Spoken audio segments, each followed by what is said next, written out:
Hello student, आज हम पढ़ेंगे 10th class English medium chapter 21 जिसका नाम है गीता का मर्म। लघुत्तरीय प्रश्न क्वेश्चन नंबर 1। राजा ने मंत्रियों के समक्ष कौन सी बात प्रकट की?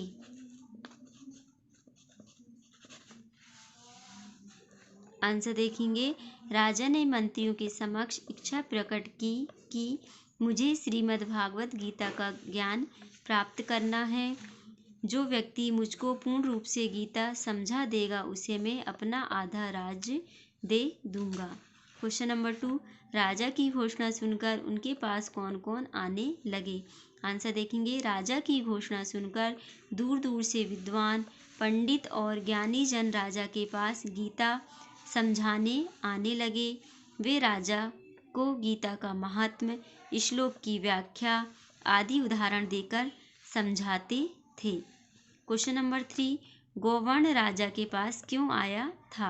आंसर देखेंगे। गोवर्ण राजा के पास गीता समझाने आया था। उसने राजा को संपूर्ण गीता कंठस्थ कर दी तथा सब कुछ समझा दिया। Question number 4। गीता में कुल कितने श्लोक हैं?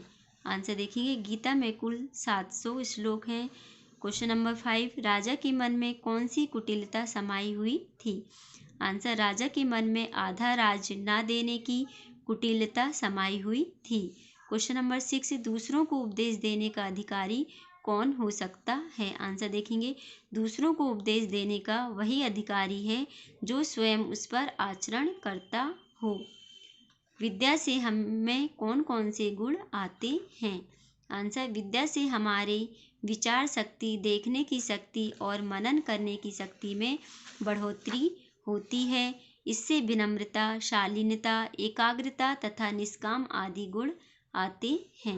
दीर्घोत्तरीय प्रश्न क्वेश्चन नंबर 1। गोवर्ण ने राजा को गीता का मर्म समझाने के लिए क्या प्रयास किया? आंसर। गोवर्ण ने राजा को गीता का मर्म समझाने के लिए पूरा प्रयास किया। उसने गीता के प्रत्येक श्लोक के एक एक शब्द, पद तथा अक्षर की व्याख्या करते हुए उसका अर्थ समझाया। गोवर्ण ने राजा आनंदपाल को गीता के संपूर्ण 700 श्लोक को कंठस्थ करा के उनका मर्म बता दिया। Question number 2। महायोगी विशाख ने दोनों की मध्यस्थता करते हुए क्या कहा? आंसर देखेंगे। महायोगी विशाख ने गोवर्ण तथा राजा आनंदपाल की मध्यस्थता करते हुए गोवर्ण से कहा कि आपने स्वयं गीता के मर्म को नहीं समझा है। यदि समझ लिया होता तो आप राज्य के लालच में आकर इस तरह के झंझट में नहीं फंसते।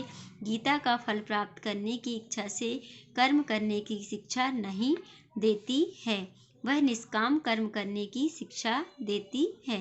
राजा से कहा कि आप भी कुछ नहीं समझे, नहीं तो विद्वान का स्वागत सम्मान करने वाले आप इस तरह का व्यवहार न करते।